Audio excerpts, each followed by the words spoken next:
tardes. Entonces, hoy vamos a hablar de nuestro tema de antiamebianos y antihelmínticos. Cuando nosotros hablamos de antiamebianos, son fármacos que van a servir para tratar la amebiasis producida por la entameba histolítica, entameba dispar, e incluso la yardiasis intestinal. ¿Cuáles son los medicamentos? Nitroimidazoles, la nitazoxanida, las dicloracetamidas. Y por otro lado tendremos los antihelmintos. En este caso es para tratar gusanos como principalmente las tenias. En este grupo están los benzimidazoles, ivermectina, pamato de pirantel, praziquantel y la piperacina. Entonces, ¿cómo los podríamos clasificar? Depende del sitio donde actúan. Entonces hay unos de acción luminal. Cuando decimos de acción luminal quiere decir que actúan en la luz del intestino y que su absorción es mínima, como cual las dicloroacetamidas. ¿Para qué nos va a servir? Principalmente vamos a tener quistes de los parásitos que después pueden madurar y volverse trofozoitos, y los trofozoitos, recuerden que son esas formas que son infectantes. Entonces, al usar estos medicamentos, pues yo solamente voy a tratar los quistes, voy a evitar que tengan una absorción sistémica, disminuye las reacciones adversas y esto ayuda a que el individuo deje de ser portador de los quistes. Por otro lado, aquellos de acción tisular quiere decir que actúan sobre tejidos como cuál, como por ejemplo el hígado, que es uno de los sitios principales donde se forman el tipo de abscesos por parásitos. En este tenemos la cloroquina. Y por último los de acción mixta como los nitroimidazoles, que quiere decir que van a actuar tanto en la luz intestinal como a nivel del tejido. Entonces, nuestro primer grupo son los nitroimidazoles. En este grupo tenemos al metronidazol, tinidazol y al secnidazol. El metronidazol fue el primer fármaco de este grupo y la única diferencia con el resto es el tiempo de vida media. El metronidazol tiene un tiempo de vida media de 8 horas, lo que hace que lo tengamos que dar cada 8 o cada 12 horas. Y el tinidazol y el secnidazol tienen un tiempo de vida media más largo, que puede ser hasta de 24 horas. O sea, lo podríamos dar una vez al día e incluso dosis únicas. ¿Cuál es ese mecanismo de acción? Resulta que su mecanismo de acción es la inhibición de la síntesis del ADN y la ruptura de la estructura parasitaria. Entonces vamos a pasar a la siguiente diapositiva y ya nos vamos a devolver. Esta es la pared de un parásito y aquí está pues su citoplasma. Entonces tenemos acá nuestra molécula del metronidazol que difunde a través de una difusión pasiva al citoplasma del parásito y aquí necesita activarse, es decir, el metronidazol es un profármaco. ¿Cómo se activa? Utiliza la ferredoxina, que es uno de los productos del metabolismo de los parásitos. Entonces, esa ferredoxina se une al metronidazol y genera el metabolito tóxico y esto permite que se active y se una directamente al ADN. Al activarse va a generar una fragmentación del ADN porque produce codificaciones erróneas que va a llevar a la muerte del parásito. Entonces recuerden que necesita activarse y necesita un metabolito. ¿Qué sucede? Esto sucede en condiciones donde no hay oxígeno. ¿Por qué? Porque la presencia del oxígeno hace que el oxígeno compita con el metronidazol por la ferredoxina y el oxígeno le gana. Entonces la ferredoxina se une más al oxígeno, impidiendo que el metronidazol se active. Y si no se activa, no tenemos pues un mecanismo de acción. Entonces por eso es que el metronidazol sirve para tratar ese tipo de infecciones que son de tipo anaerobio. Ahora, ¿cuál es el espectro? Entonces, metronidazol es bueno para tratar trofozoitos. Y recuerden que estos trofozoitos son esas formas que son infectantes de los parásitos. ¿De quién? De la entameba histolítica, de la Giardia lamblia, la Trichomona vaginalis, Bacteroides coli, anaerobios, Gardnerella vaginales y el Helicobacter pylori. Entonces, cuando nosotros hablamos un poco de esa terapéutica del Helicobacter, dijimos que pues una de las opciones a los que son alérgicos a la penicilina es el metronidazol. Ahora, en la farmacocinética son todos profármacos, entonces todos necesitan activarse con esa unión a las ferredoxinas. Tienen una amplia distribución, lo que quiere decir que va a llegar a todos los tejidos, va a llegar incluso al cerebro y al llegar al cerebro permite tratar cierto tipo de abscesos, ¿cierto? A nivel hepático, entonces también tratar cierto tipo de abscesos hepáticos y recuerden que tienen metabolismo a nivel hepático, entonces estos son tanto sustratos como inhibidores, por lo tanto yo siempre tengo que vigilar interacciones con otros medicamentos y tiene eliminación renal. ¿Cuáles son las principales reacciones adversas? Lo más frecuente son síntomas gastrointestinales, entonces los pacientes se quejan mucho de sabor metálico. Parece ser que es algo relacionado con la estructura química del metronidazol que genera pues esa sensación de sabor metálico. También produce elevación de las transaminasas. En sistema nervioso central puede producir vértigo, ataxia, que son alteraciones en la coordinación, convulsiones. A nivel hematológico puede producir leucopenia, trombocitopenia y reacciones de hipersensibilidad. Está contraindicado en el primer trimestre del embarazo y también durante la lactancia. Entonces resulta que atraviesa la leche materna. Entonces por eso deberíamos evitarlo.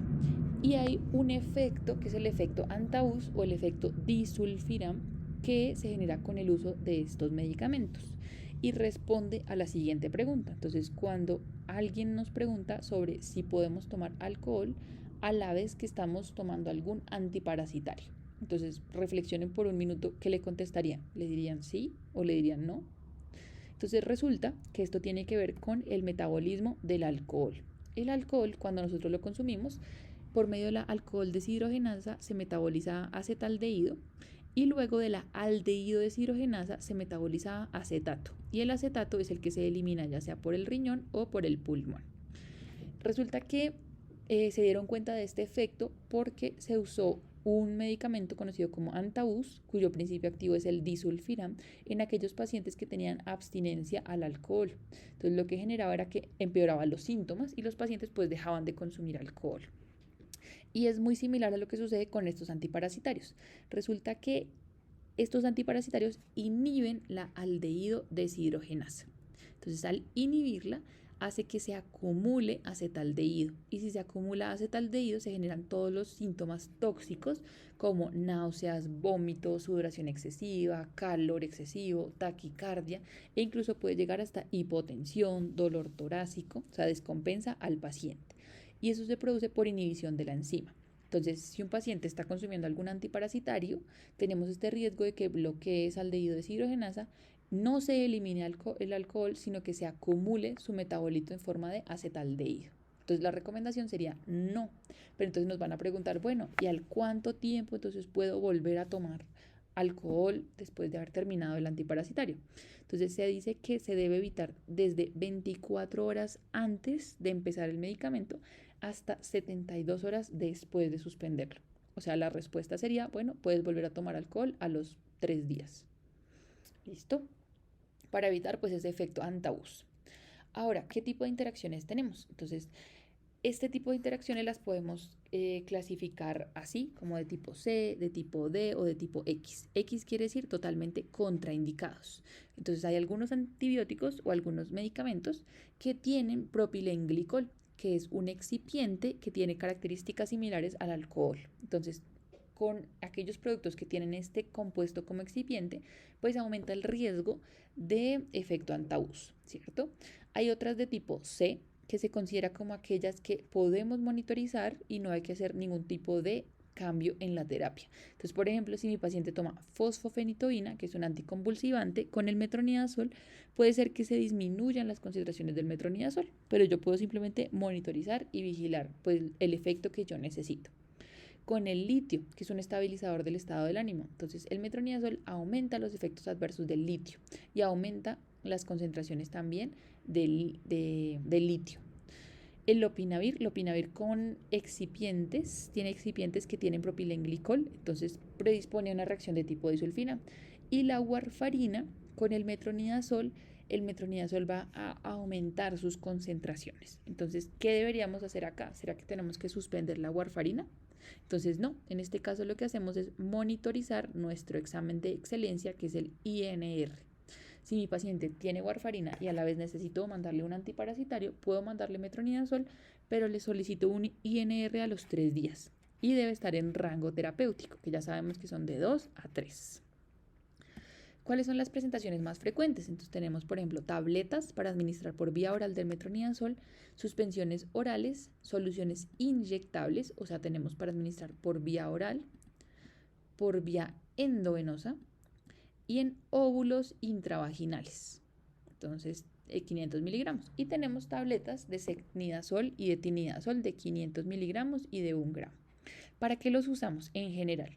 Una indicación es amebiasis. Entonces, por ejemplo, una amebiasis la podemos tratar con metronidazol de 500 a 750 miligramos cada 8 horas por 7 a 10 días. Con secnidazol sería únicamente 2 gramos, dosis única, y con tinidazol 2 gramos en una toma al día por 2 días. Como ven aquí, secnidazol y tinidazol pues tienen un menor intervalo, solamente necesitamos una dosis única y ya. Para la giardiasis es similar, tricomoniasis, metronidazol 2 gramos en dosis única o 500 miligramos cada 12 horas por 7 días. Y para la vaginosis bacteriana, metronidazol 500 miligramos cada 12 horas por 7 días, o podríamos usar los óvulos intravaginales por 7 días también. Habíamos dicho que el metronidazol es bueno para tratar infecciones de anaerobios, como la colitis pseudomembranosa, y pues algún tipo de bacterias que son anaerobias e incluso el Helicobacter pylori. En ese caso la dosis son metronidazol 500 miligramos cada 8 horas. Ahora vamos a hablar de la nitazoxanida. Entonces la nitazoxanida es otro antiparasitario que se conoce de amplio espectro. ¿Cuál es el mecanismo de acción? Entonces se encarga de bloquear ese primer paso de la cadena de la enzima piruvato ferredoxina oxidorreductasa, es decir, la PI4. Entonces, como ven acá, este es como el metabolismo de un parásito. Ellos necesitan esa PI4 para producir energía. Entonces, la nitazoxanida se une a esta PI4 y la bloquea. Si la inhibe, entonces disminuye la generación de metabolitos dentro del parásito y lleva a su muerte celular. ¿Qué cubre? Cubre entamoeba histolítica, Giardia lamblia, Cryptosporidium, Ascaris y Trichuris trichuria, que estos últimos son helmintos. Entonces, por eso decimos que es de amplio espectro. La farmacocinética tiene una alta unión a proteínas, tiene una biodisponibilidad del 50% y se elimina por vía renal y por vía fecal. ¿Qué reacciones adversas tenemos? Las más frecuentes son gastrointestinales, puede tener síntomas de reacciones de hipersensibilidad, y coloración verde de la orina. Entonces, algunos pacientes pueden referir esto como una reacción adversa. ¿En qué contextos lo usamos? En amebiasis, giardiasis, infecciones por Clostridium difficile y Helicobacter pylori. Es decir, también va a servir para tratar trofozoitos, no quistes, sino trofozoitos. Su presentación son tabletas de 500 miligramos o suspensiones de 2 gramos en 100 mililitros. Y la dosis será de 500 miligramos cada 12 horas por 3 días. Ahora, las dicloroacetamidas. Las dicloroacetamidas casi no las usamos en nuestro medio.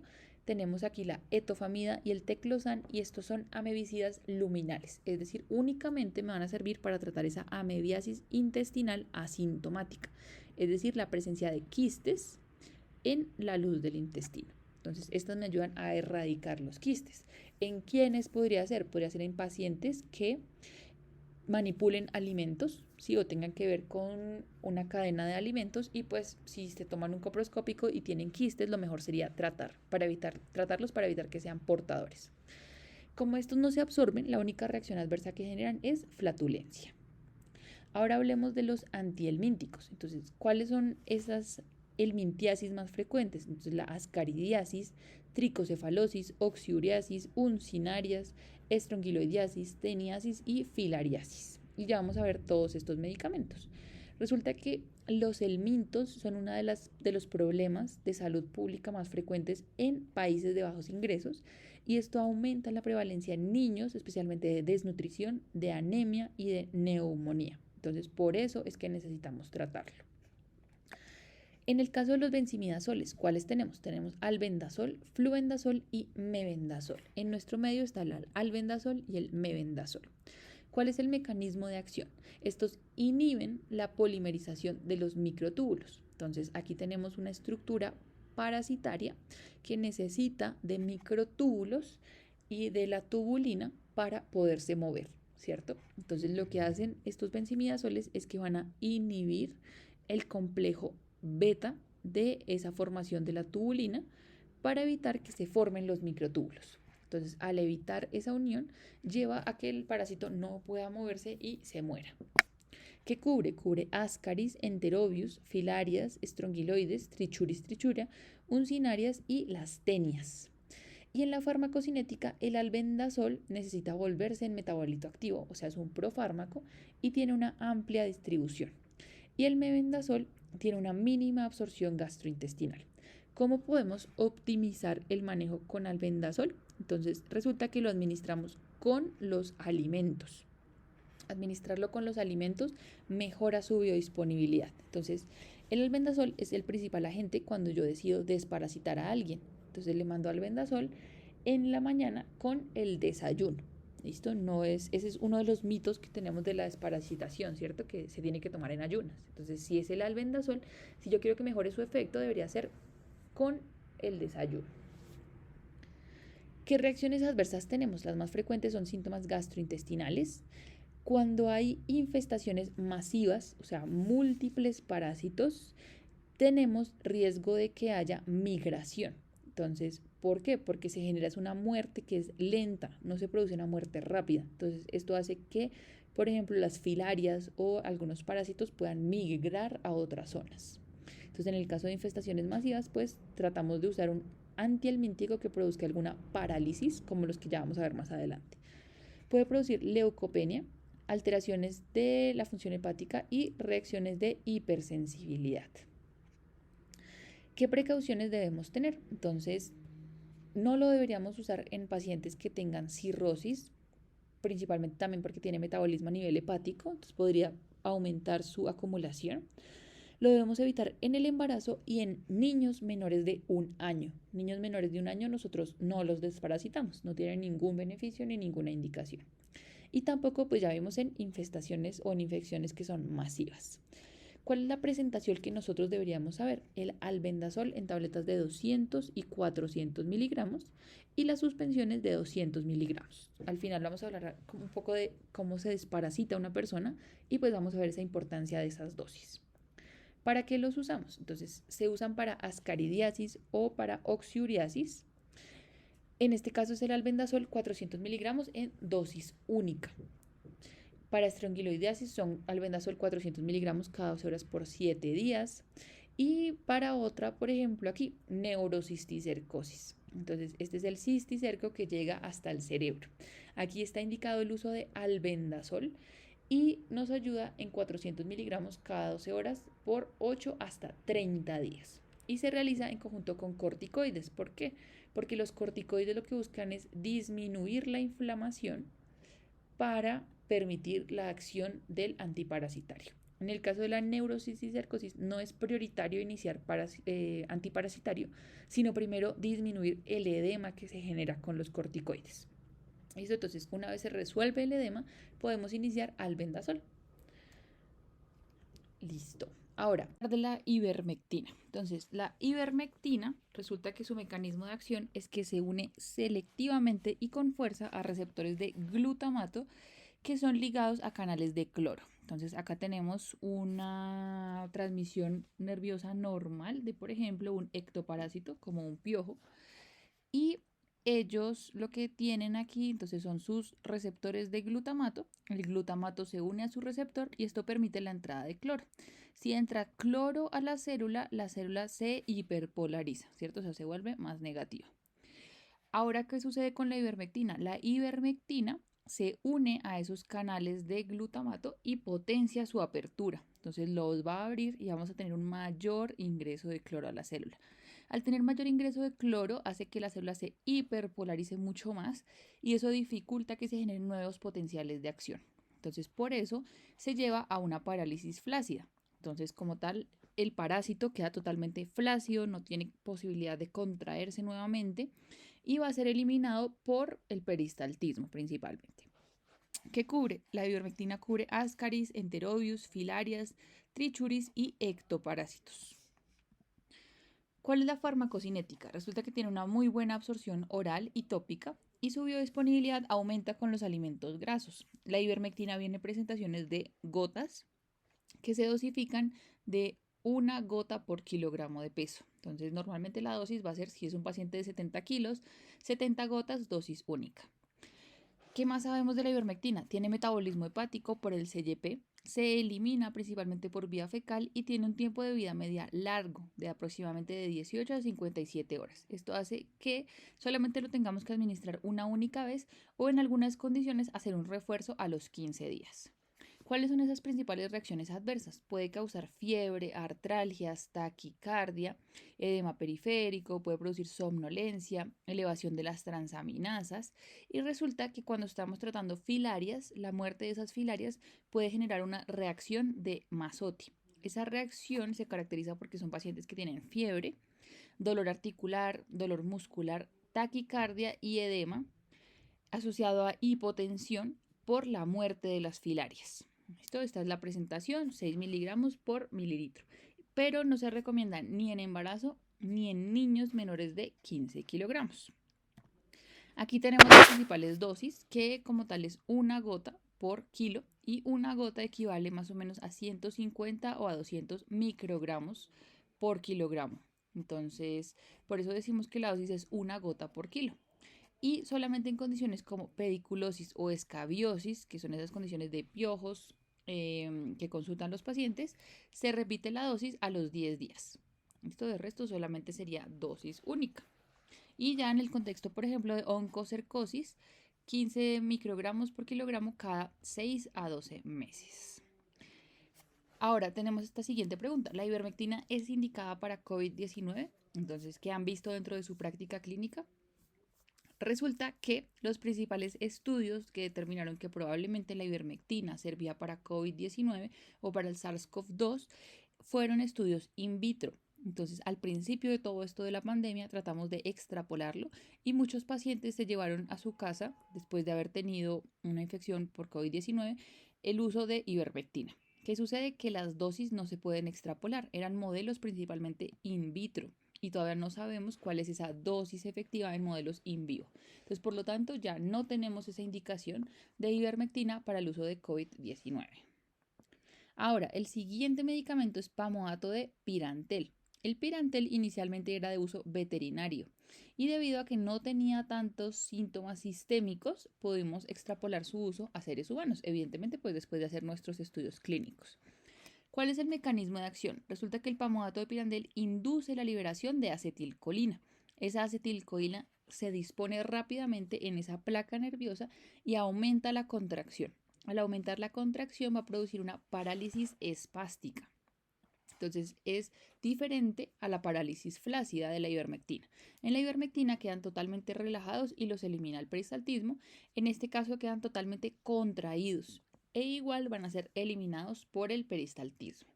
¿Qué cubre? Cubre ascaris, enterobius, uncinarias y hay una presentación que tenemos asociado pamato de pirantel más pamato de oxantel que es para cubrir trichuris trichura. En la farmacocinética tiene muy poca absorción por vía oral, entonces principalmente es de uso intraluminal. Y dentro de las principales reacciones adversas son más síntomas gastrointestinales, pero son raros, es muy bien tolerado y los síntomas son casi que leves. No tenemos estudios en embarazo, entonces no se recomienda tampoco en mujeres que sean embarazadas. Estas son las presentaciones. Lo importante de aquí que les quería mostrar es esta presentación que tiene pamato de pirantel con pamato de oxantel. Y si yo busco tratar trichuris, voy a usar los dos. Ahora, en cuanto al praziquantel, ¿cuál es ese mecanismo de acción? Entonces, no se conoce como tal el sitio primario de acción, pero lo que se plantea es que aumenta la permeabilidad de calcio de los parásitos. Entonces, hace que llegue más calcio a su citoplasma y esto, el calcio genera contracción a nivel de los parásitos. Entonces, lo que produce es una parálisis espástica. ¿Listo? Entonces también van a ser parásitos que se van a contraer en exceso y van a ser eliminados por el peristaltismo. Únicamente cubre tenias.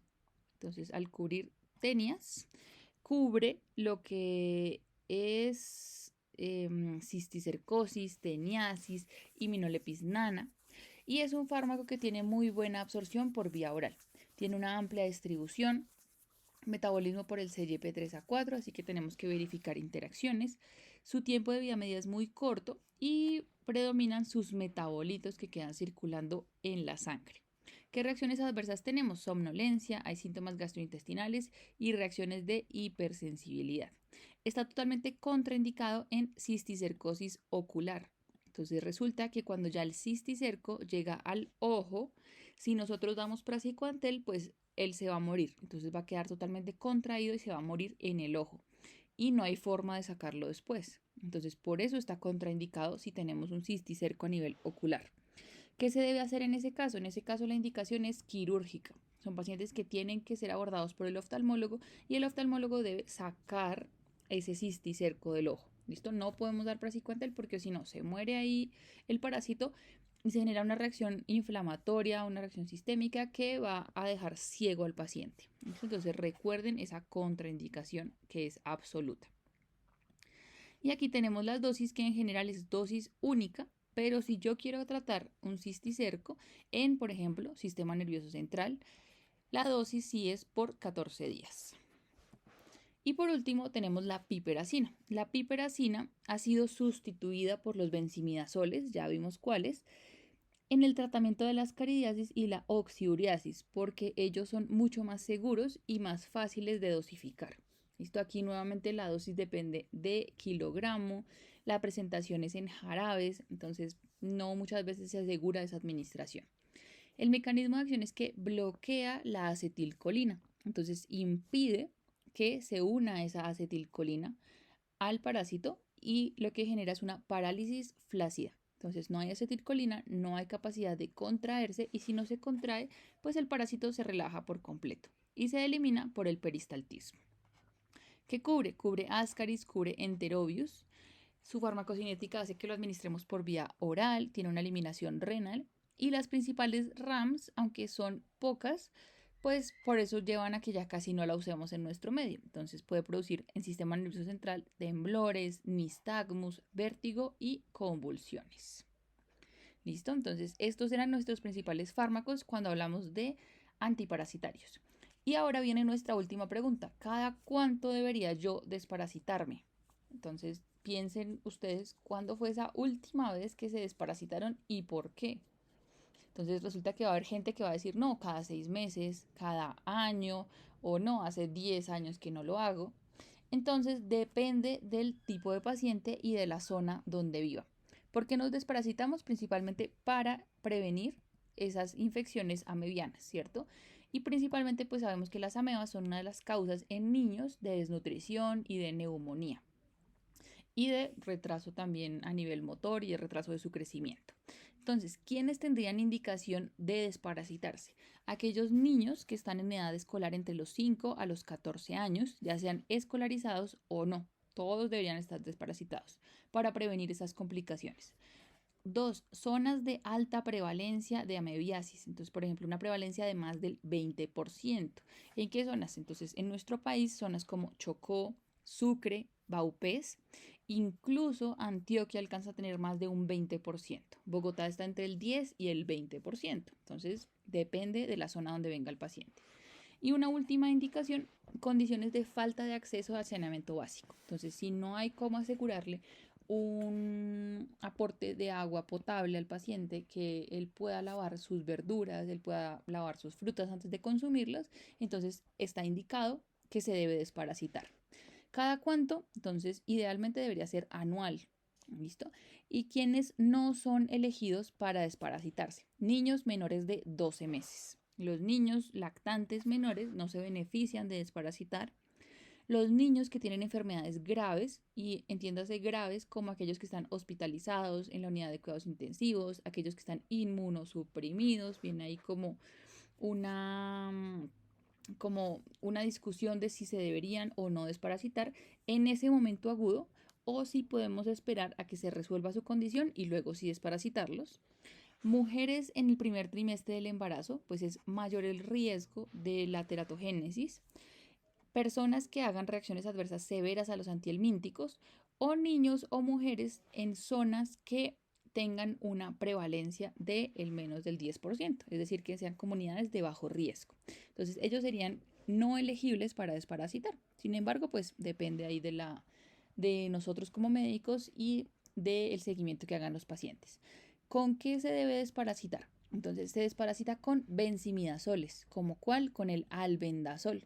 Entonces podemos usar en niños de 12 meses a 23 meses una tableta de 200 miligramos o el jarabe que les decía que viene en 200 miligramos en 5 mililitros. Entonces se toma todo el jarabe y ya. La alternativa es mebendazol. En niños que ya son preescolares de más de 2 años hasta los 14 años, si tienen la indicación, debería ser albendazol 400 miligramos, ya sea la suspensión oral o la tableta de 400 miligramos. Entonces, por esta guía de lineamiento de desparasitación, el principal medicamento indicado para desparasitar es el albendazol. Listo, ahora hagamos un recorderis de esos mecanismos de acción. Entonces tenemos que los benzimidazoles evitan esa formación de la tubulina para formar los microtúbulos y eso altera la estructura del el parásito. Tenemos uno que actúa directamente sobre esos canales de cloro, ¿listo? Aumentando la permeabilidad y aumentando el ingreso de cloro a la célula.